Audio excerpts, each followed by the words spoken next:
Bonjour à vous qui nous rejoignez aujourd'hui pour ce culte de Pâques. Nous sommes contents de vous dire que le Christ est ressuscité, qu'il est vraiment ressuscité.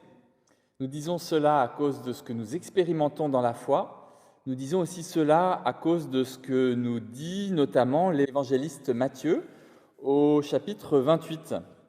Après le sabbat, le dimanche, au lever du jour, Marie de Magdala et l'autre Marie vont à la tombe. Tout à coup, il y a un grand tremblement de terre. Un ange du Seigneur descend du ciel, il vient rouler la pierre de la tombe et il s'assoit dessus. Il brille comme un éclair et ses vêtements sont très blancs.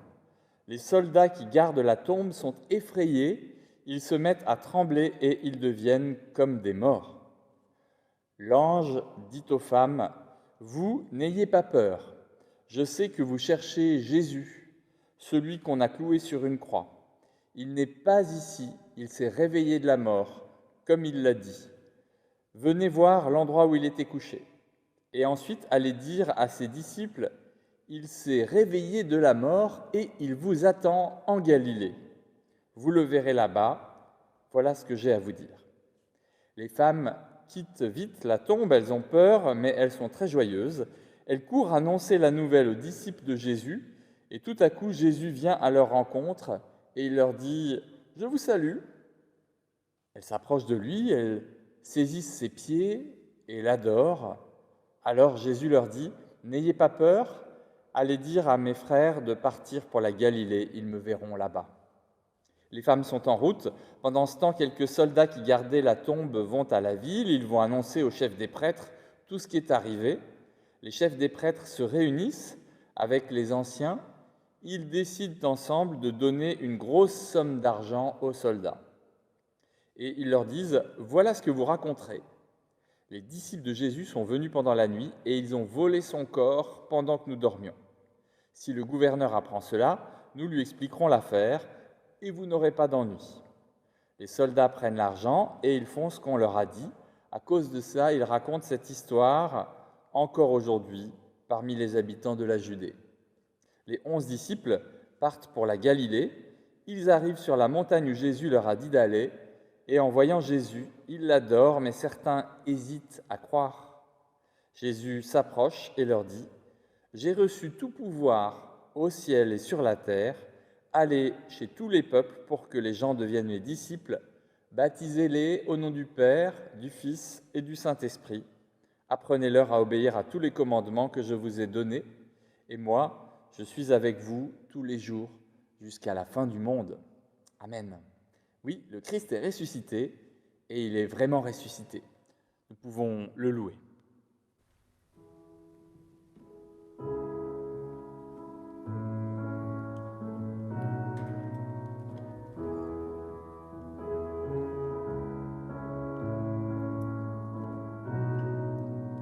Chante au Seigneur, terre entière, pousse un cri de joie.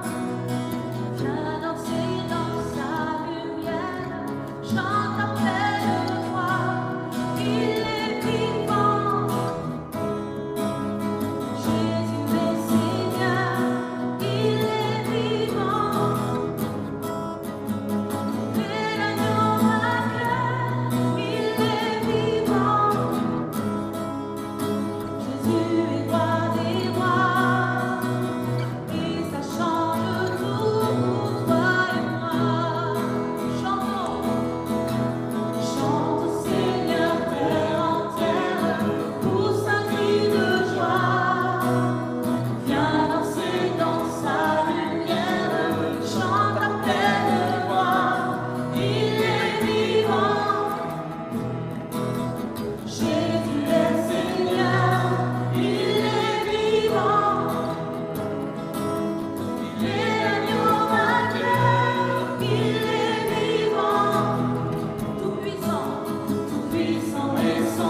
rois des rois.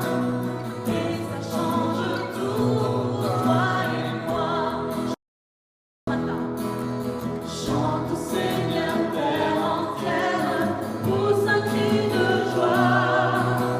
Viens danser dans sa lumière, chante à pleine voix. Il est vivant, Jésus est Seigneur, il est vivant. Il est l'agneau vainqueur, il est vivant. Jésus est roi des rois, et ça change tout pour toi et moi. Il est vivant, tout puissant est son nom, tout puissant est son nom. Il est vivant, puissant est son nom, et ça change tout pour les nations. Jésus-Christ est Seigneur, il est sorti du tombeau, il est Seigneur. Tout genou fléchira, toute langue confessera que Jésus est Seigneur, Seigneur, Seigneur. Jésus-Christ est Seigneur. Il est sorti du tombeau, il est Seigneur. Tout genou fléchira, toute langue confessera que Jésus est Seigneur. Les vainqueurs d'abord. Jésus-Christ est vainqueur. Il est sorti du tombeau, il est vainqueur. Tout genou fléchira, toute langue confessera que Jésus est vainqueur. Jésus-Christ, Seigneur, est Seigneur. Il est sorti du tombeau, il est Seigneur. Tout genou fléchira, toute langue confessera que Jésus est Seigneur. Seigneur, Seigneur, Seigneur de nos cœurs, tu es Seigneur, Seigneur. Et ce matin, nous voulons nous réjouir parce que nous savons qu'en toi, nous avons la vie. Et tu es vraiment ressuscité au milieu de nous.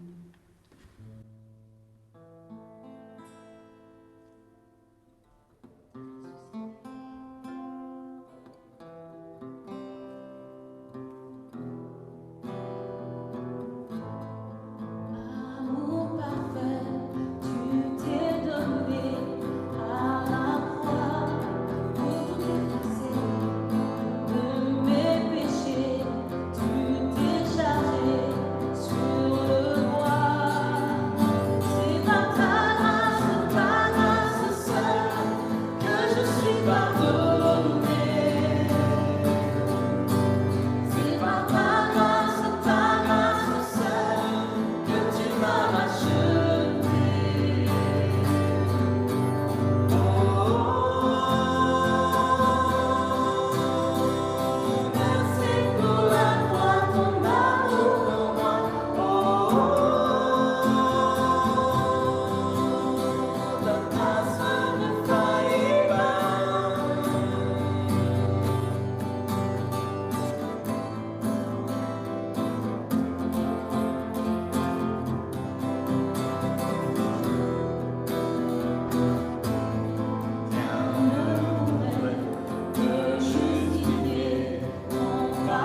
tout ce que tu as fait, tout ce que tu as fait pour nous.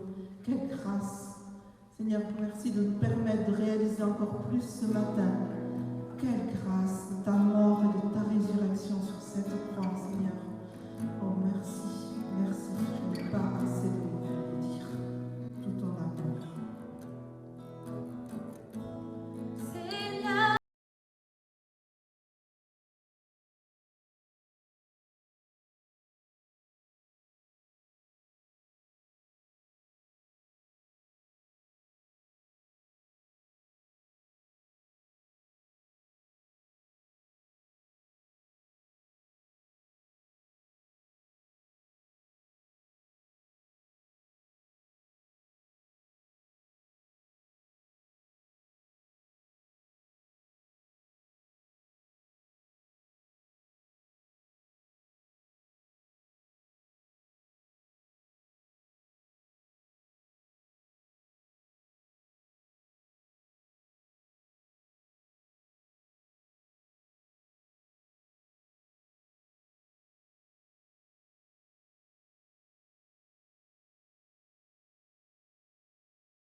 Dieu est pour nous un abri solide et sûr. Il est toujours prêt à nous aider dans le malheur. C'est pourquoi nous n'avons pas peur, même si la terre se met à bouger, si les montagnes tombent au fond de la mer. Son eau rugit, soulève l'écume, les vagues de la mer se dressent et font trembler les montagnes, mais une rivière coule et réjouit la ville de Dieu, la plus sainte des habitations du Très-Haut. Dieu est dans cette ville, elle ne tombera pas. Le jour se lève et déjà, Dieu est là pour l'aider.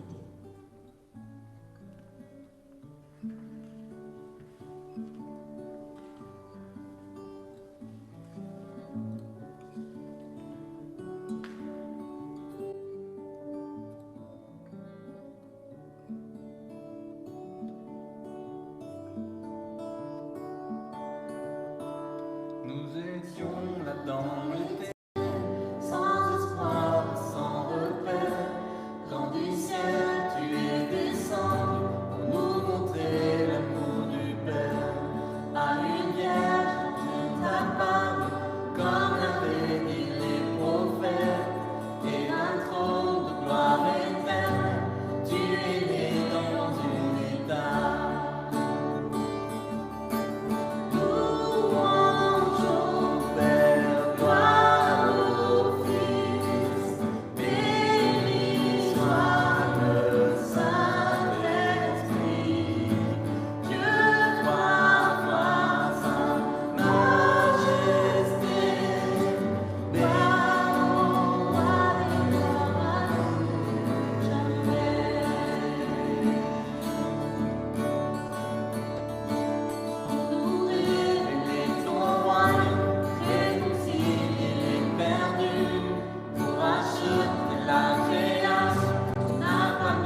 Avant de lire un passage dans les Écritures, dans le livre de l'Exode, nous allons prier.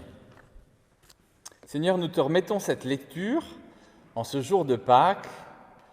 Nous voulons nous tourner vers la première expérience de Pâques que tu as fait vivre à ton peuple, qui était celle des Hébreux, pour comprendre toujours mieux ce que Jésus est venu nous apporter.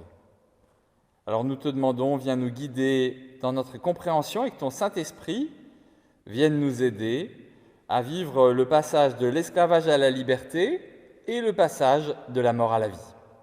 Amen. Voilà ce qui est décrit dans l'expérience de la Pâque juive en Exode, chapitre 12, les versets 21 à 28. Moïse réunit tous les anciens d'Israël et il leur dit « Prenez un agneau ou un cabri pour vos familles et égorgez-le pour la fête de la Pâque. Vous prendrez une branche d'hysope, vous la tremperez dans le récipient qui contient le sang de l'animal, puis vous couvrirez de sang les deux montants et la poutre au-dessus de la porte d'entrée. Ensuite, personne ne devra sortir de sa maison avant le matin. Le Seigneur traversera l'Égypte pour punir ses habitants, mais quand il verra le sang sur les montants de la poutre, il passera et il ne laissera pas le destructeur entrer dans vos maisons. Pour vous et pour vos enfants, ce commandement est valable pour toujours. Quand vous serez entrés dans le pays que le Seigneur a promis de vous donner, vous ferez cette cérémonie.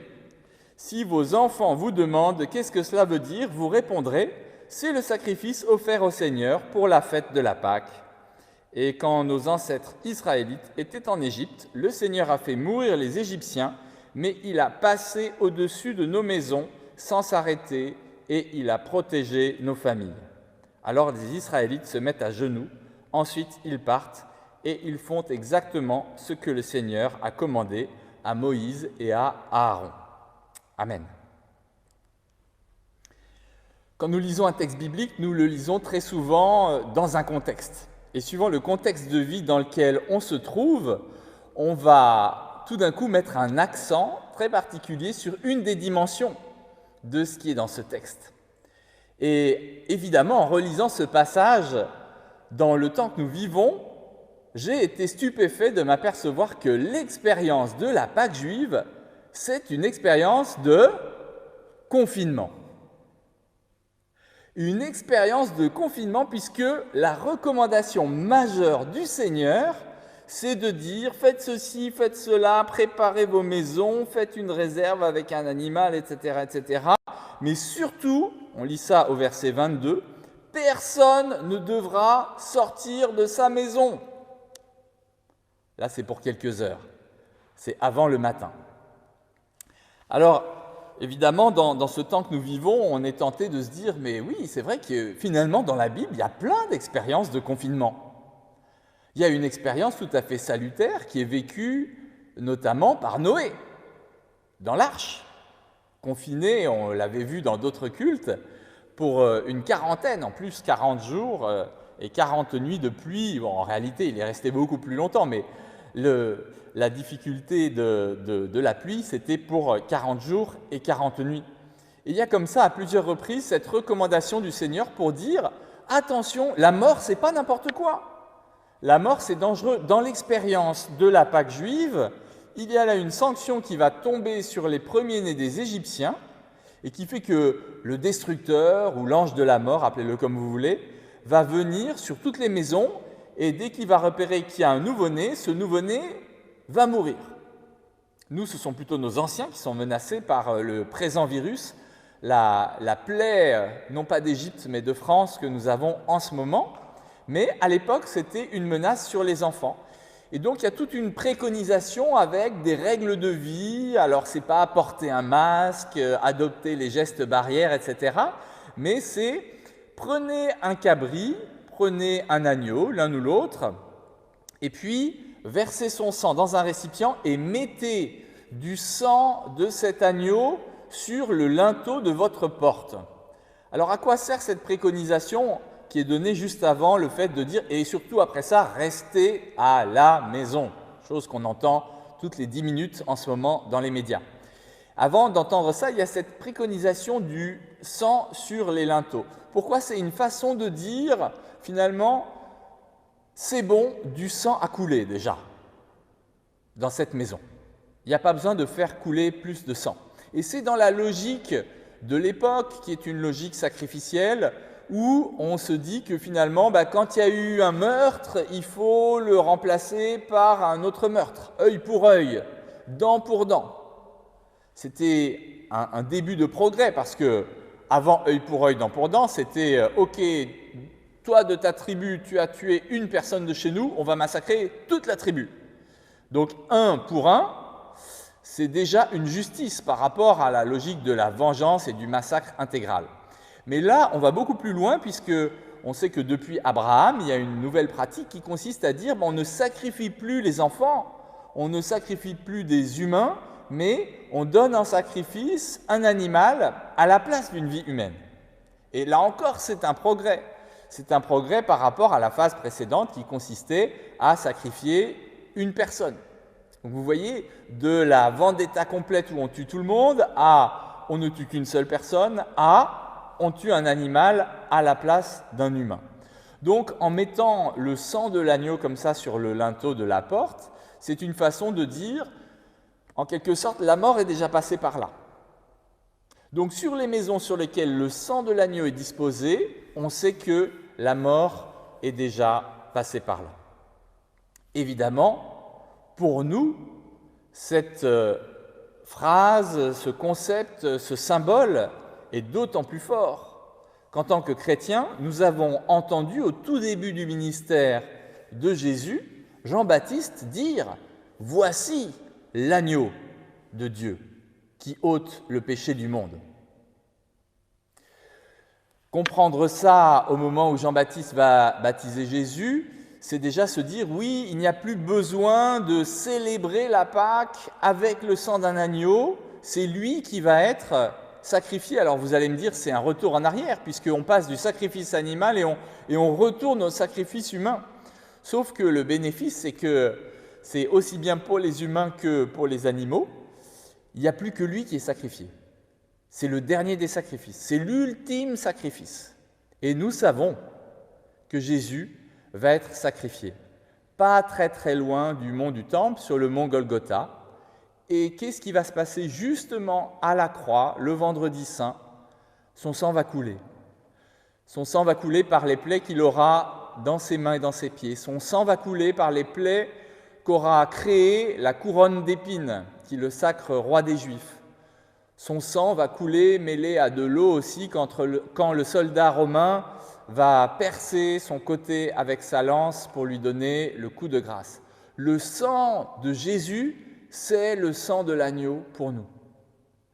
Nous savons que le sang de l'agneau, nous n'avons plus à aller acheter de l'agneau dans un supermarché et à essayer de trouver un peu de sang dans la pièce de viande que nous aurons trouvée pour le mettre sur le linteau de nos portes. Pourquoi? Parce que Jésus est la porte. Et son sang est sur la porte de nos vies. Nos corps sont le temple, nos corps sont la maison du Saint-Esprit. Et quand nous avons accepté Jésus, nous avons accepté qu'il soit l'agneau de Dieu, qu'il soit le sacrifice, que son sang soit versé, que son sang coule sur nous, afin que nous n'ayons pas à vivre nous-mêmes des sacrifices, afin que nous soyons ultimement, non pas des intouchables par la mort, parce que nous savons que nous mourrons, mais notre mort ne sera plus éternelle. Et c'est ça qui est formidable. La meilleure preuve, c'est que Jésus lui-même est mort. Pendant 3 jours, il a dû être lui aussi étrangement confiné dans un tombeau, vraiment à l'étroit, vraiment à traverser la totalité de l'expérience de la mort, l'enfermement total. 3 jours, ça n'est pas pour rien puisque c'était la durée à l'époque légale pour déclarer que quelqu'un était franchement mort. Donc Jésus, lui aussi, passe par cette expérience de rester enfermé pour que Dieu puisse faire son œuvre.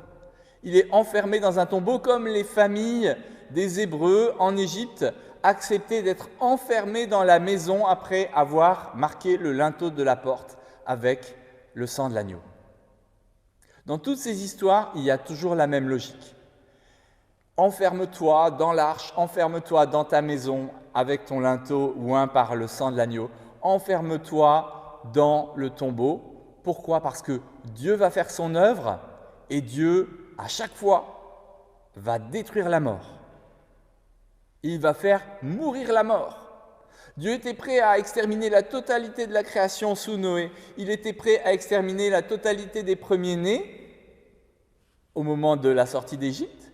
Il était prêt aussi à ce que Jésus potentiellement soit là dans la mort pour toujours. Mais non, en réalité, il laisse faire ces choses, cette étroitesse, ce confinement, ce sentiment d'être pas au large, pour pouvoir nous mettre infiniment au large. Parce que nous qui avons été oints par le sang de l'agneau, qui est Jésus, nous sommes mis au large. Nous avons reçu la vie éternelle. Et c'est ça le formidable message de Pâques.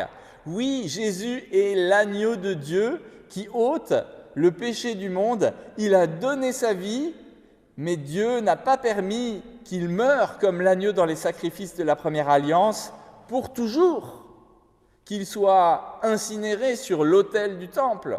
Non, il n'a pas permis cela. Il lui a fait traverser la mort pour signifier et manifester une victoire totale, intégrale, définitive et de long terme, puisque c'est pour l'éternité. Voilà la belle nouvelle de Pâques.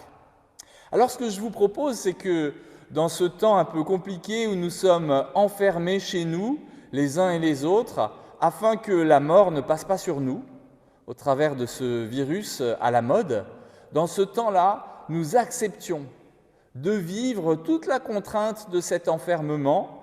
Nous acceptions d'essayer de comprendre les parallèles que ça a pu être avec le peuple hébreu sortant du danger incroyable de l'Égypte, des plaies qui tombent sur Pharaon et son peuple, etc. Que ce soit aussi une expérience un petit peu pour nous comme celle du tombeau, afin de pouvoir, quand nous allons sortir, vivre vraiment comme des vivants. Les gens disent souvent ces jours-ci « Ah, on aimerait bien que tout redevienne comme avant. » Mais non, surtout pas. Que tout ne redevienne pas comme avant, que tout soit différent. Parce que nous aurons accepté ce temps trop à l'étroit pour laisser passer la vague de la mort et enfin vivre une vie beaucoup plus pleine après ça.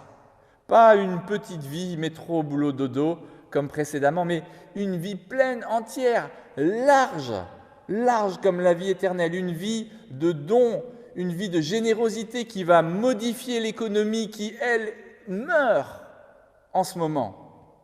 Une vie de partage, une vie de tendresse et d'amour, une vie d'affection, une vie de dialogue, de communication, tout ce qui nous a tellement manqué dans la vie d'avant. Alors dans ce temps de Pâques, prenez ce temps pour méditer au-delà même de ce que le calendrier nous définit comme étant le temps de la Pâque, mais saisissez ce temps du confinement comme votre Pâque à vous, le temps de laisser passer la mort pour ensuite marcher dessus, triompher sur elle avec le Seigneur, pour être dans une vie qui n'aura aucun rapport avec ce que nous avons vécu précédemment. C'est ça le projet de Dieu, je le crois vraiment. Alors vivons-le. Nous prions. Seigneur, nous te remercions parce que tu n'en as pas fini de nous extirper des griffes de la mort pour toujours et sans cesse nous remettre dans la vie. Et nous avons envie de vivre. Et quand même, ces jours-ci, de temps en temps, nous nous surprenons à être un peu découragés, à nous plaindre, à nous dire que tout va mal, et à nous laisser glisser dans des petits réflexes de l'âme qui pourraient ressembler à certains égards à des réflexes morbides. Des réflexes de dépression, de découragement. le fait de regarder un peu trop le comportement des autres, avoir envie de râler, de dénoncer, le fait de dire c'est injuste, c'est pas possible. Et toi, tu nous offres un temps différent pour vivre beaucoup plus avec toi.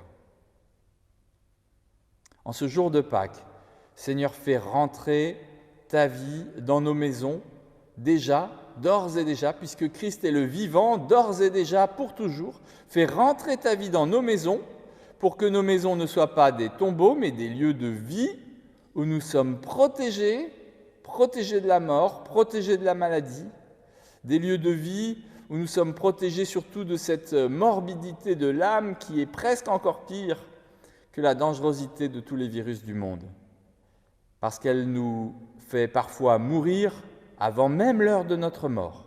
Et ça, nous n'en voulons pas. Seigneur, oui, viens par ton Saint-Esprit, ton esprit de vie, augmenter la vie en nous, afin que nous devenions vraiment des vivants. C'est notre désir, que ta Pâque soit notre Pâque, par Jésus le Christ. Et afin d'être réunis ensemble dans une même prière, au-delà de ce que nous vivons, chacun dans notre coin, nous voulons te prier d'une même voix, en reprenant les mots de Jésus, les mots de la confiance, la prière de la vie.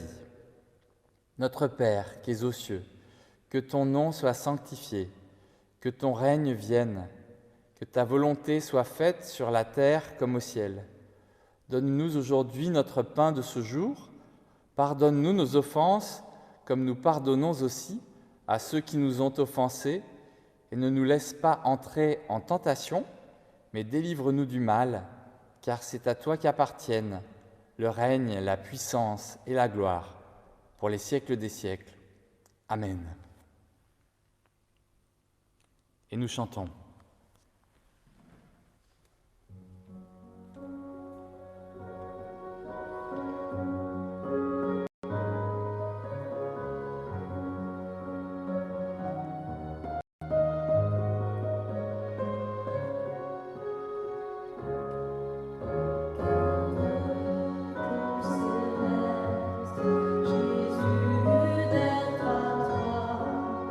À toi pour la gloire.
Vous savez que vous pouvez retrouver différents éléments de contact que nous essayons de garder avec vous. Si vous souhaitez recevoir une newsletter que nous avons commencée cette semaine, vous pouvez nous écrire à contact@belleville.church, contact@belleville.church. Et puis vous pouvez aller aussi sur le site internet, donc belleville.church, pour trouver des rendez-vous réguliers, que ce soit nos cultes du dimanche, du mardi, les temps de pain quotidien, notre petite méditation de 20 heures à peu près chaque jour, que vous pouvez aussi entendre sur la radio Fréquence Protestante, soit directement à la radio, soit par Internet. Et puis aussi des temps de prière Zoom, il y en a tous les jours, des membres de notre Église se réunissent pour prier ensemble. Vous trouverez toutes ces informations sur le site internet de l'Église. Vous trouverez aussi des informations qui vous permettent de partager aussi vos offrandes pour que la vie de l'Église continue matériellement, quand bien même nous avons dématérialisé le culte et différentes choses. Merci pour votre fidélité. Nous ne vivrons pas ensemble de Sainte Seine par Internet parce que nous n'avons pas eu la conviction, peut-être contrairement à d'autres communautés, et nous respectons leurs convictions, mais nous n'avons pas eu la conviction de faire une Sainte Seine où vous prendriez un petit morceau de pain et un peu de vin ou de jus de raisin. Donc que le Seigneur nous donne faim et soif de lui et faim et soif de la Sainte Seine quand nous aurons le droit et la possibilité de nous retrouver vraiment ensemble, pas simplement avec notre âme, notre écoute, nos émotions, notre esprit, mais aussi avec notre corps, présent physiquement ensemble pour former le temple de Dieu et le corps du Christ. Voilà, si vous avez des demandes, des besoins, vous pouvez aussi écrire à cette adresse mail aide@bellevillechurch, soit pour donner de l'aide, soit pour demander de l'aide, et nous ferons tout notre possible pour vous aider. Nous recevons maintenant la bénédiction de la part de Dieu. Le Seigneur vous bénit, le Seigneur vous garde, il tourne sa face vers vous et vous donne sa paix. Il fait resplendir sur vous sa lumière. Que la vie de Christ soit sur vous et en vous, dans ce temps de Pâques, dans ce jour de Pâques, mais aussi dans tout ce temps tellement particulier que nous vivons ensemble. Soyez des vivants pour vous-même et pour les autres aussi. À bientôt.